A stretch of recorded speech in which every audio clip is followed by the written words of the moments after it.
Good morning, and let's welcome back to Morning Live Chiropractor Nekessa Remy, joining us to talk about buying the right running shoes for all of our fall activities. Good to see you. Good to see you too. So there really is a huge difference, of course, depending on the sport. Absolutely. So if basketball, let's say, which is a common fall sport, you want to make sure you actually get a running shoe geared towards basketball because they're going to have certain features that are important, especially for kids' feet. So a couple things. I've got a basketball shoe here, and the two things that I'm going to recommend you look for is, number one, the height of the shoe. You want to get a shoe that's about medium to high in terms of height of this area here. That's going to really help to protect against ankle sprains, which are the number one injury affecting young athletes. Right. The other thing I'm going to look for is padding, particularly right here, kind of at the back of the heel. Why that's important is the Achilles tendon fits right here. And as we're growing or doing a lot of jumping, that's an area that can also get hurt. So you want to make sure that you've got good padding around that basketball shoe. Okay. Cross country, what are we looking for? So when you're looking for regular running shoes, like a cross-country shoe, a few things you want to look at here. There's three components. You want to make sure you've got some cushioning in the heel. So if I just squeeze this part here, it should have a little bit of a give. The other thing you're looking for is the midsole, which is this white area here. That should be nice and thick, particularly where the arch is of the shoe. And the other thing I'm looking for is what's called a heel cup or heel support. So just above the heel here, there's a little plastic area. When I squeeze, it's a little bit harder. That's going to really help to secure your heel in the shoe.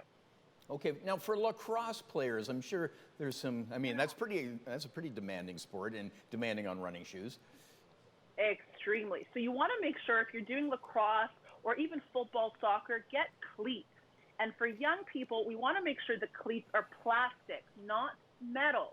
Plastic cleats are a little thicker and allow the foot to balance a bit better. The other thing you have to keep in mind with cleats is they're going to be a little bit harder, but you want to make sure that there's no rigidity at the toe so that you can flex the toe because you're going to be doing a lot of running, a lot of quick movement. So you want to make sure that that area is quite flexible. Okay, Dr. Remy, can you improve my volleyball game? I can with the help of good shoes. No, you can't. But what do we look for? So you want to look for shoes that have got a good outer sole, which is just the bottom part here. They often call this a gum sole. And what it is it's kind of lightweight, but it also has a lot of grooves and a lot of ridges, which is really important for traction. With all the lateral upright movements with volleyball, tell me about it. Traction. That's right. We don't want you getting injured, so we want to make sure you've got good support on your feet. Okay.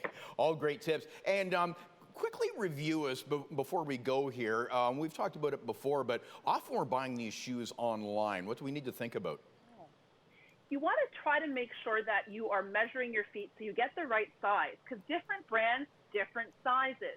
And the one tip I would recommend if you have to buy a shoe online is when you are measuring your foot, measure your foot at the end of the day, because our feet actually expand during the day. So you want to make sure you've got the right measurements. So start at the end of the day.